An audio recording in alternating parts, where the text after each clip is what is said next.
대한민국이 참으로 큰 위기에 놓여 있습니다. 지난 8월 15일 광화문 집회 이후로 코로나 확진자가 300명이 매일 넘는 가운데 있습니다. 그래서 정부는 사회적 거리 두기를 2단계로 발표를 했고, 일부에서는 3단계로 올리자고 이야기를 하지만 3단계로 올리면요, 참으로 이제 코로나 확산은 막을 수도 있습니다. 몇 명 이상 모이는 데는 절대 갈 수가 없으니까. 그러나 그렇게 하면 또다시 경제적인 위기가 찾아오고, 지금도 2단계로 이렇게 격상하면서 정부에서 모든 국민들에게 재난지원금을 지금 주어야 하는지 말아야 하는지에 대한 논의가 한창입니다. 정말 이러지도 못하고 저러지도 못하는 이러한 상황들이 오늘 우리의 현실입니다. 8월 초까지만 해도 이러한 생각들은 전혀 없었습니다. 물론 물난리도 일어났고 또 코로나 확진자도 있었지만 정말 50년 안팎으로 이렇게 왔다 갔다 하면서 이 무더위가 지나고 9월이 되면 조금 우리의 삶은 달라지지 않을까 하는 그러한 희망들을 품고 있었습니다. 그래서 정부에서도요, 임시 공휴일을 정하고 영화를 몇 번 보면 어떻게 혜택을 주고 또 어디 가서 하면 다시 돈을 돌려주고 이렇게 좀 경제적으로 좀 잘 활성화될 수 있도록 그런 방안을 가지고 이 국민들에게 발표를 했는데, 정말 생각지도 못한 일들이 또 이 어려움들이 우리 안에 일어나게 되는 것을 볼 수가 있습니다. 아마 오늘 이 예배를 드리시는 분들도 제가 지금 말씀드렸던 것처럼 9월에는 내 사업장도 내 직장도 우리 가족도 또 우리 아이도 공부하는 데서부터 좀 달라지진 않을까, 괜찮아지지 않을까 하는 생각을 하셨을 겁니다. 저도 마찬가지로 9월이면 우리 교회가 이제 좀 더 모이는 데 힘쓰고 우리 성도님들이 믿음 안에 하나가 되면 좋겠다 하는 생각을 하고 하나님 앞에 나와 기도하면서 이런저런 구상들을 했는데, 이 모든 것이 한순간에 확 뒤집어지는 일들이 우리 안에 지금 일어나고 있습니다. 코로나는 이 시대의 재난입니다. 우리가 아까 기도했던 것처럼 사람이 사람을 통제한다는 거 참 쉽지 않습니다. 생각이 다 다르니까요. 한쪽에서는 잘한다고 얘기해요.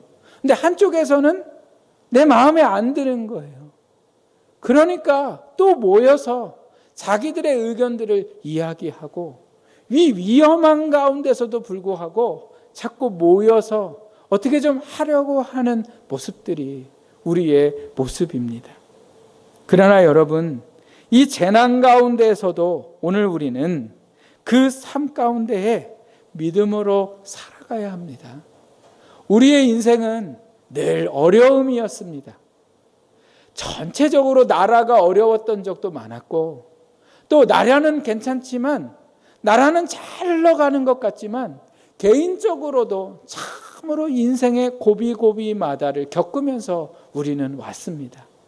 그리고 오늘 우리 앞에 놓여있는 우리의 삶도, 우리의 삶에 대한 바람은 늘 좋게 되기를 바라고 잘 되기를 바라겠지만, 오늘 우리의 인생은 어쩌면 계속해서 재난과 고난의 연속일 수밖에 없습니다. 이러한 가운데서도 하나님의 사람은 하나님이 주시는 그 구원의 은혜를 누리면서, 저희가 지난주 주일 저녁에 로마서 말씀에 보니까 예수 그리스도로 말미암아 우리는 환난 중에서도 뭐 할 수 있다고 말씀하고 있습니까? 즐거워할 수 있다고 말씀하고 있습니다. 저는 이 살아계신 하나님의 말씀을 확신합니다. 우리의 형편은 환난이지만 오늘도 세상의 일들로 우리가 즐거워하는 게 아니라 하나님의 은혜로 우리 안에 하나님의 평화가 이루어지고, 그때에 우리 안에 환난 중에도 즐거워하고, 그 환난이 오늘 우리에게 인내를 만들어내는 역사가 있고, 그 환난이 우리를 연단시켜서 정금과 같이 되게 하고, 그 인내와 연단 속에 소망을 품고 살아갈 수 있는 놀라운 은혜를 우리에게 주셨음을 저는 확신합니다. 그래서 오늘도 우리가 이 어려움 속에서 하나님이 우리를 구원하실 것을 믿고 오늘 우리는 믿음의 사람답게 하나님 바라보고 하나님을 의지하면서 이 2주간의 시간들을 잘 우리가 이겨나가는 우리 모두가 되기를 주님의 이름으로 부탁드립니다. 오늘 우리가 읽은 이 하나님의 말씀을 보면 다윗이 참으로 어려운 시간들을 보내고 있음을 고백합니다. 다윗은 성경 말씀에 나오는 인물들 중에 제가 생각하기에 가장 어려움을 많이 겪은 사람으로 저는 생각합니다. 어려서 사무엘이라는 사람이 와서 너 앞으로 이 나라의 왕이 될 거야. 그런데 언젠가라는 얘기는 해주지 않아요. 그런데 어쩌면 왕이 될 거라는 얘기를 듣기 전에는 평안했는데 왕이 될 거라는 말을 듣는 그 순간부터 그 인생에 고난이 닥쳐오기 시작하는데 이루 말할 수 없는 일들이 다윗의 인생 속에 계속해서 쏟아져 나오고 있는 것을 보게 됩니다. 그런 가운데 오늘도 말씀해 보니까 참으로 어려운 일들을 당하는데 다윗이 자기의 처한 상황을 오늘 7절 말씀해 보니까 뭐라고 말씀하고 있냐면 이렇게 고백합니다. 나의 환난 날에. 지금 다윗은 어떤 상황에 있어요? 환난의 날에 있다고 고백하고 있습니다. 이 환난이라는 의미가 뭐냐면요, 공경에 처해 있다는 거예요. 자기가 곤란 속에 있고 궁핍 속에 있고 고통 속에 있고 재난 속에 있음을 다윗이 오늘 자신의 처지를 환난이라고 표현했습니다. 환난이 무서운 것은요, 인간의 힘으로 할 수 없기 때문에 그렇습니다. 좀 인간의 지식과 인간의 방법으로 어떻게 했으면 좋겠냐고 우리가 좋겠다고 생각하지만 이게 인간의 생각처럼 되지 않는 게 뭐예요? 환난이에요. 이 코로나 보세요. 아무리 인간들이 거리두기 하라고 하고 마스크 쓰라고 하고 그렇게 해도 여러분 다니면서 보면 마스크 안 쓰는 분들이 있어요. 심지어 마스크 쓰라고 하는 사람에게 되려 뭐라고 하는 분들이 있어요. 거리두기 하라고 해도 거리두기 할 수가 없어요. 여러분 우리가 살아가는데 어떻게 거리두기를 하면서 살아갈 수 있겠습니까? 잠시는 되겠지만 어떻게 오늘 우리가 그렇게 감당할 수 있겠냐는 거예요. 아무리 약을 개발하고 싶고 아무리 치료제를 개발하고 싶어도 잘 되지 않는 게 코로나의 뭐예요? 재난이고 환난이더라는 거예요. 또 환난이 무서운 이유는 뭐냐면요, 두려움이 엄습해 오기 때문에 그래요. 현실적인 문제보다 우리에게 찾아오는 우리가 생각하는 이 고난과 환난에 대한 두려움이 우리를 자꾸 힘들게 하고 우리의 삶을 자꾸 어렵게 하는 것을 볼 수가 있습니다. 그래서 아직 닥치지 않았는데 내일을 생각하면 걱정이에요. 저는 이 사회적 거리두기 2단계를 처음에는 서울하고 경기에만 시작을 했잖아요. 그리고 여기 충북에는 하나도 그러한 문제가 없으니까 아직 그렇게 많지가 않으니까 서울 경기권에만 발표를 했는데 이상하게 서울 경기권에만 발표했는데도 마치 우리한테 발표한 것처럼 그렇게 마음이 걱정되더라고요. 제가 생각했던 것들이 이 문제로 인하여 또다시 할 수 없게 되니까 아직 문제가 닥치지 않았는데 걱정되더라고요.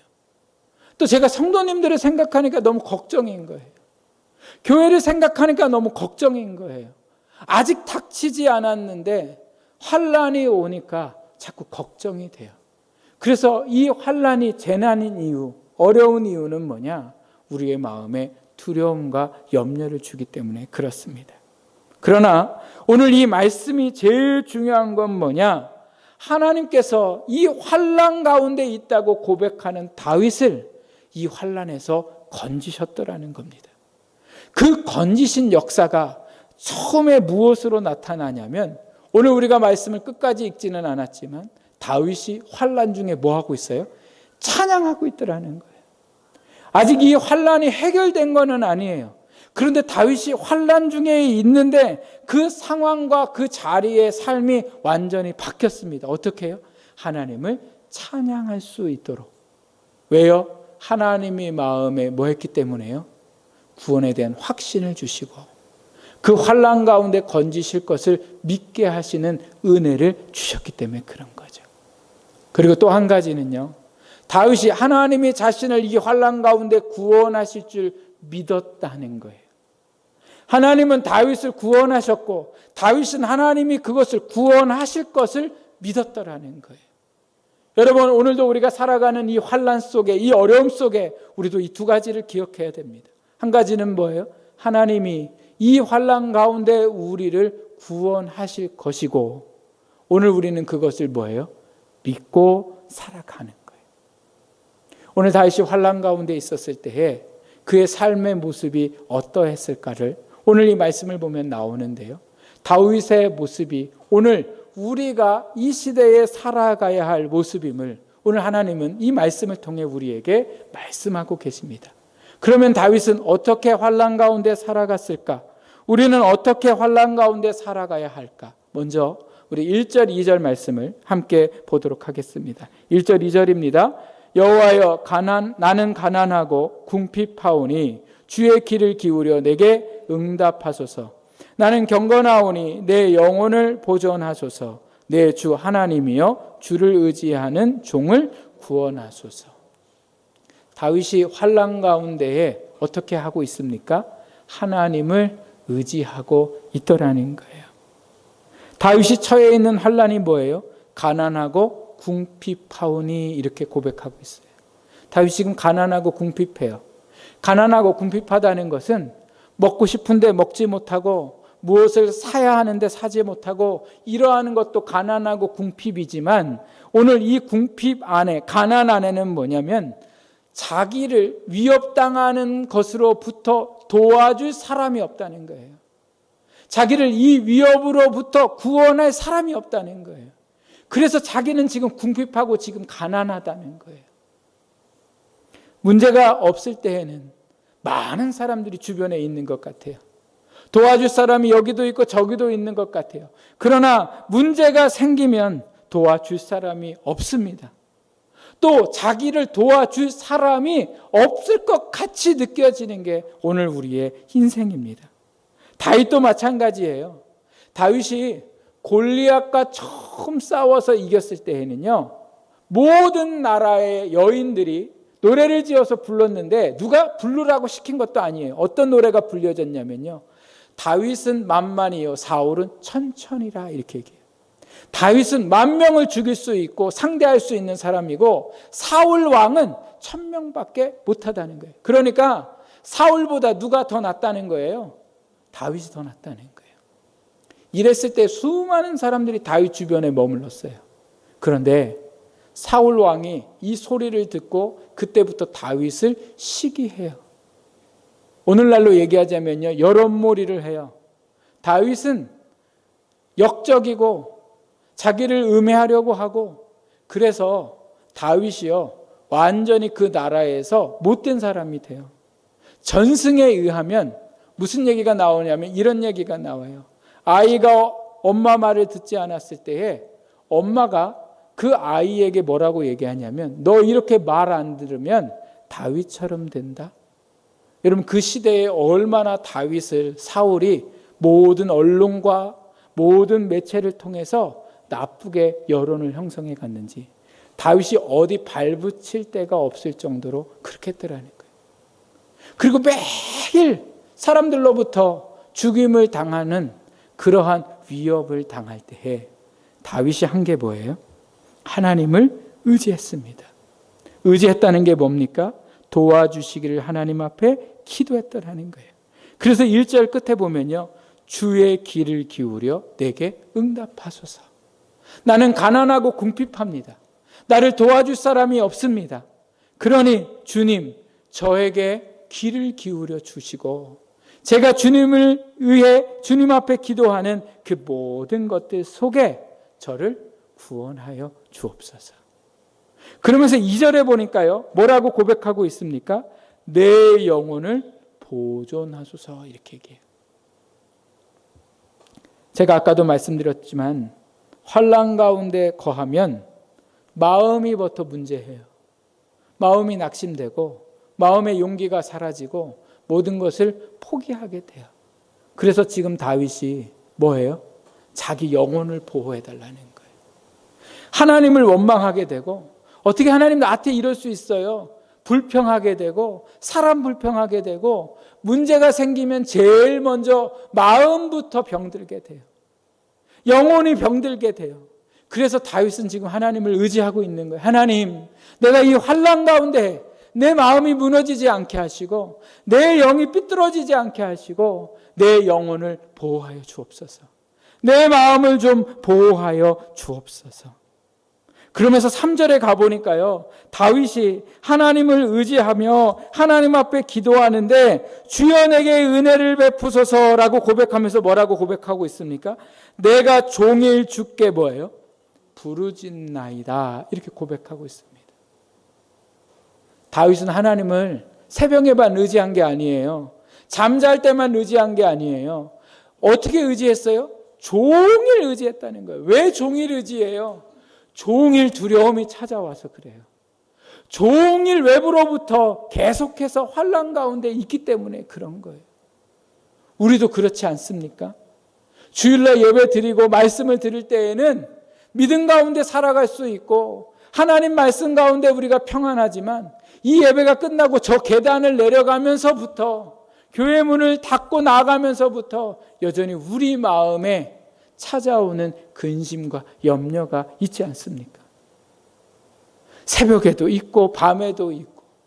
그러니 다윗은 어떻게 해요? 종일 하나님을 뭐예요? 의지했어요. 오늘도 우리가 환난 가운데 있을 때에 우리를 도와줄 사람이 많은 것 같지만 도와줄 사람 없어요. 누가 우리를 도와주겠어요? 도와주고 싶어도 도와줄 수 없는 게 사람의 한계예요.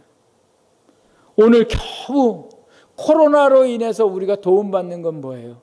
지금 저와 여러분이 쓰고 있는 이 마스크 한 장. 이게 지금 이 무서운 코로나로부터 우리를 도와줄 수 있는 유일한 방법이에요. 사람이 어떻게 할 수 없어요. 오늘 우리를 이 환난에서 도와주실 분은 하나님이심을 믿습니다. 그래서 어떻게 합니까? 하나님 의지해야 됩니다. 하나님을 의지한다는 게 뭡니까? 오늘 다윗이 종일토록 하나님을 부르짖는 것처럼 오늘도 우리가 그 하나님 앞에 우리의 상황과 우리의 형편을 날마다 내어드리고 하나님 없이는 살 수 없는 가난하고 궁핍한 인생임을 하나님 앞에 고백하고 그분의 도우심을 구하고 그분을 의지하며 살아갈 때에 그 하나님의 구원의 역사가 그 도우심을 바라는 자들에게 함께 하시고 역사하십니다. 그래서 오늘도 우리가 이 환난 가운데에 쉬지 않고 하나님 앞에 모여 기도하고 말씀 듣고 또 하나님 앞에 수시로 우리의 삶에 하나님을 의지하고 나아갈 때에 그 하나님의 구원의 놀라운 역사가 우리 가운데 일어나게 될 줄 믿습니다. 또 한 가지, 오늘 우리의 마음을 하나님을 의지하고 나아갈 때에 하나님이 회복시켜 주시고 답답하고 낙심되었던 마음 속에 오늘 다윗이 맨 끝에 가보면 하나님을 찬양할 수 있었던 것처럼 우리의 슬픔이 변하여 하나님을 노래하고 찬양하는 마음으로 하나님이 바꾸어 가실 줄 믿습니다. 답답하고 어려운 현실 속에 오늘 우리는 살고 있습니다. 그러나 여러분, 하나님이 우리를 반드시 구원하실 겁니다. 그리고 우리의 부르짖음을 들으시고 우리 속에 역사하실 겁니다. 우리가 할 수 있는 유일한 길은 오직 그 하나님을 의지하고 바라보는 것임을 믿고 교회를 위하여 또 여러분의 각자의 삶을 위하여 이 나라 이 땅을 위하여 여러분 끊임없이 하나님을 의지하고 나아가는 복된 신앙이 되시기를 바랍니다. 두 번째로 오늘 다윗이 환난 중에 있을 때에 어떻게 살았을까? 오늘 우리가 읽었던 2절 말씀에 보면요, 뭐라고 고백하고 있냐면 이렇게 고백합니다. 나는 경건하오니. 여러분 성경책을 한번 잘 보세요. 경건이라는 경자에 1번이라고 파란 글씨로 쓰여 있습니까? 그 1번의 뜻이 여러분 성경에 뭐라고 풀이되어 있습니까?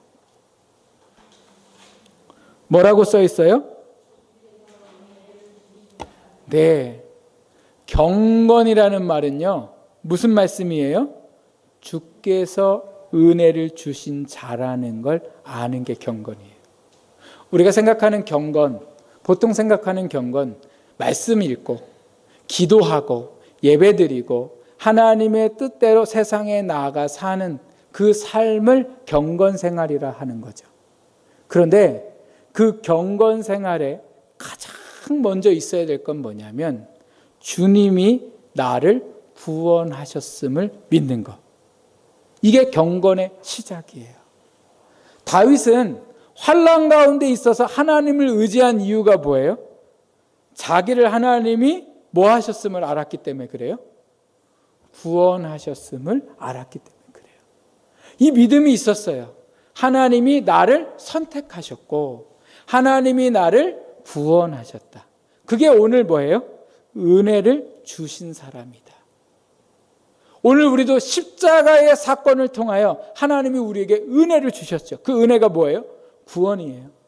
그래서 로마서 8장 말씀에 보면 뭐라고 말씀하고 있냐면 이렇게 말씀하세요. 우리를 구원하시기 위해 하나님께서 예수님을 십자가에 죽이셨는데 우리의 삶의 모든 것에 왜 너희가 필요한 것들을 주시지 않겠냐는 거예요. 그러니까 하나님의 자녀 삼으셨으니 하나님께서 우리의 모든 삶에 역사하실 거라는 거예요. 그것을 너희가 믿으라는 거예요. 오늘도 우리를 구원하신 하나님이 오늘 우리의 모든 삶을 구원하실 것을 오늘 하나님은 구원하실 거예요. 중요한 건 뭐냐? 우리가 그 사실을 뭐 해야 된다는 거예요? 믿어야 된다는 거예요. 그게 뭐예요? 경건의 시작이라는 거예요. 아, 나는 구원받은 자구나. 여러분 믿으십니까? 하나님이 내 죄와 상관없이 내가 이번 주에 어떻게 살아왔던가 상관없이 내가 십자가의 은혜를 내가 믿을 때에 하나님은 나를 구원하셨고 나는 구원받은 사람이고 내일의 삶도 구원하시고 오늘 우리의 모든 어려움 가운데 구원하실 것을 구원받은 사람임을 믿고 살아가는 신앙이었더라는 거예요. 누가요? 다윗이요. 환난 날에 오늘 우리에게 있어야 할 믿음이 무엇입니까? 하나님은 나를 구원하셨고 나는 하나님이 책임지시는 구원자임을 믿는 그 믿음이 다윗에게 있었듯이 오늘도 이 시대 속에 오늘도 하나님이 나를 구원하셨음을 믿는 믿음으로 우리가 살아가야 할 줄 믿습니다. 이 믿음이 없으면 두려워요. 그러나 이 믿음이 있으면 환난 중에도 즐거워해요. 왜요? 나를 이 환난 가운데에 하나님이 구원하실 거니까. 믿음이 없으면 내일을 어떻게 살아가야 할까 염려되고 원망하고 힘없이 살아갈 수밖에 없지만 믿음이 있으면 환난 중에 담대하게 살아가는 역사가 일어나기 때문에 그래요. 그리고 자신이 구원받은 것을 다윗은 믿었고 또 한 가지 내가 경건하다는 것은 뭐냐? 이제 내가 구원받았으니 하나님이 원하시는 길로 가겠습니다. 여러분 구원받고 경건하게 사는 것은요. 내가 말씀을 잘 읽어야지, 내가 기도를 잘해야지, 내가 헌금도 잘해야지, 내가 봉사도 잘해야지, 그래야 내게 복을 주시지. 이건 경건이 아니에요. 이건 많은 사람들이 얘기하는 기복신앙이라고 얘기해요. 왜요? 내가 하나님 앞에 빈 만큼 내가 하나님을 내 몸으로 물질로 달래드린 만큼 하나님이 내게 주신다 생각하는 건 이건 경건이 아니에요. 이건 기복신앙이에요. 그러나 경건은 내가 구원받은 사람이고 나를 구원하실 사람이니까 내가 이제는 그 구원받은 사람답게 믿음으로 살아야지. 세상 어떤 어려움이 있어도 내게 손해가 와도 나는 말씀대로 살아야지. 다윗이 그렇게 살았다는 거예요. 한 예로 다윗이 사울에게 이렇게 도망다니고 죽을 고비들을 넘길 때에 다윗이 사울을 죽일 수 있는 두 번의 기회가 있었습니다. 그래서 부하들이 사울을 이 기회에 죽이면 더 이상 우리는 도망자의 삶을 살지 않을 것이고 당신은 하나님이 예견하신 대로 빠르게 이제는 왕의 자리에 오를 수 있으니 우리가 이 시간 우리가 지금 사울을 죽입시다. 이렇게 얘기하죠. 그런데 다윗은 뭐라고 얘기합니까? 하나님이 이 일을 기뻐하시지 않더라는 거예요. 이 방법이 내게는 좋아요. 내게는 빨라요. 내 자리를 바꿀 수 있고 내 환경을 바꿀 수 있어요. 그러나 다윗은 내가 아무리 좋아도 누가 기뻐하시지 않으면, 하나님이 기뻐하시지 않으면, 이게 경건입니다. 이 환난의 시대에 오늘 우리가 하나님의 말씀으로 살아가기가 더 어려워요. 더 힘들어요. 그러나 오늘 내가 아무리 편하고 내가 아무리 좋아도 하나님이 기뻐하시지 않는다면 기꺼이 그 어려움들, 그 힘듦, 그것들을 감당하며 가는 신앙이 뭐예요? 경건한 신앙이고 환난 시대에 오늘도 우리가 겪어야 할 삶입니다. 마태복음의 마지막 종말에 대해서 예수님이 말씀하시고 요한계시록 말씀해 보면 마지막 예수님이 재림할 때가 가까울수록 어떤 일들이 일어나냐면 환난 가운데 너희가 거하겠다 말씀하세요. 여러분, 지금 겪는 환난은 환난도 아니에요. 더 많은 환난들이 우리 앞에 계속 놓여 있어요. 안타깝지만. 그런데 그 환난 가운데 있어도 믿음의 사람은 끝까지 승리하고 끝까지 믿음으로 살아야 마지막 때 주님 오시는 그날 흰 옷을 입고 주님 앞에 나아갈 수 있는 신앙이 될 수 있음을 말씀하고 있습니다. 그래서 오늘도 우리에게 필요한 것은 무엇일까? 경건한 것을 알고 경건히 살아가는 신앙이 되어야 되는 겁니다. 그때 하나님께서 우리의 삶에 놀라우신 은혜로, 풍성하신 은혜로 그 환난 가운데서도 즐거워하며 살아가는 그 놀라운 은혜를 우리에게 허락하시는 거죠. 제가 부목사 시절에 어떤 문제로 인해서 참 어려움을 겪었습니다. 매일 살아가고 있는 시간들이 참 저에게 어려움이었어요. 그런데 그 어려움과 또 다르게 감당해야 할 일들은 너무 많은 거예요. 잘 감당할 수도 없고, 그러다 보니 마음도 몸도 천근만근이고, 교회에 목사임에도 불구하고 기도하러 가고 싶지가 않은데, 제가 부목사로 있던 교회는 매일 저녁 9시에 기도회가 있어서 이제 그날도 목사 아니면 안 갔을 텐데 목사니까 가야 되니까 그 무거운 발걸음을 걸어서 교회의 문을 열고 들어가서 앉았는데, 기도회를 인도하는 부목사님이 찬양을 부르자 이렇게 하셔서요. 그때 이제 찬양을 부르는데 그 찬양이 이 찬양이었습니다. 대산을 넘어 험곡에 가도 빛 가운데로 걸어가면 주께서 항상 지키시기로 약속한 말씀 변치 않네. 하늘의 영광, 하늘의 영광, 나의 맘속에 차고도 넘쳐 할렐루야를 힘차게 불러 영원히 주를 찬양하리. 아멘.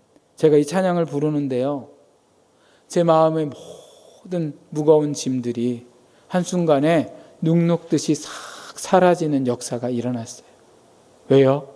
제 삶이 지금 태산을 넘고 있는데, 제 삶이 지금 이 험난한 계곡 속에 있는데, 놀라운 건 빛 가운데로 걸어가면 주께서 항상 지키시기로 약속한 말씀이 변치 않는다는 거예요.